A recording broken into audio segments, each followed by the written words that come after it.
Dear students, good morning everyone, all of the present here.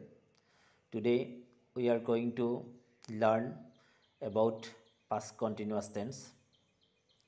So past continuous tense ইয়াক অসমীয়াত কোৱা হয় অতীতত চলি থকা কাল।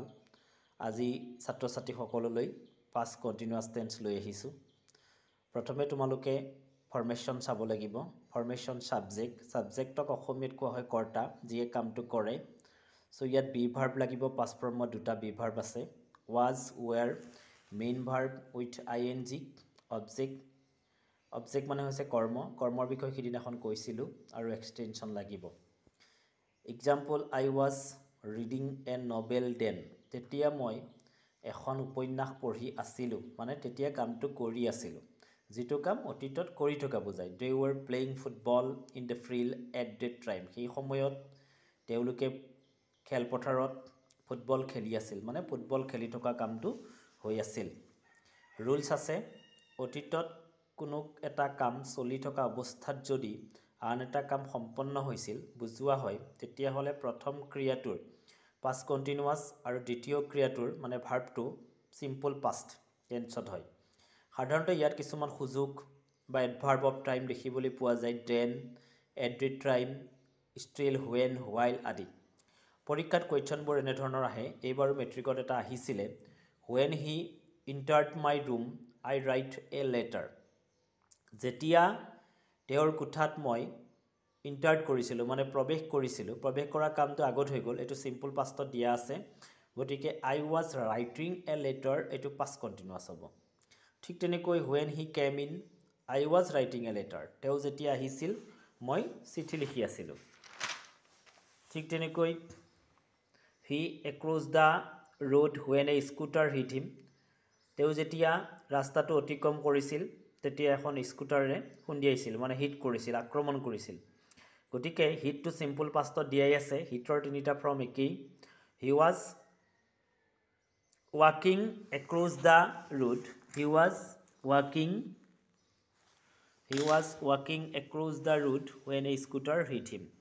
When he started for office it still raining, it was still raining, এইটো এবাৰ এইচএছ ফাইনেলত আহিছিল। The lady slip while Shi was climbing the steps, he jumped of the bus while it was moving, the boys war playing in the garden when the tree fail down, কেইবছৰমান আগতে এইটো মেট্ৰিকত তিনিবাৰ আহিছিলে। ঠিক তেনেকৈ she was reading a book when I saw' her, এনেধৰণৰ এটা মেট্ৰিকত আহিছিলে। When she came in I was writing a letter. কিছু এক্সাৰচাইজ লৈ আহিছোঁ। Put the verbs in bracket into their correct tense. When I first met him he was working in a restaurant. I got this old photograph while I was looking for my passport. When I met him on the street, he was going to the picture. When he set out early this morning, the sun was shining. As he was crossing the road, a city bus knocked him down. The boy jumped off the bus while it was moving. The bus started while she was getting on. ইয়াত মই গেটত double T ব্যৱহাৰ কৰিছোঁ। এই বিষয়ে মই present পাৰ্টিচিপলত কেনেকৈ ডিট মানে ডবল হৈছে আৰু আই এন জিৰ লগত কেনেকৈ বানানৰ পৰিৱৰ্তন হয় সেই বিষয়ে এটা ভিডিঅ' লৈ আহিছোঁ।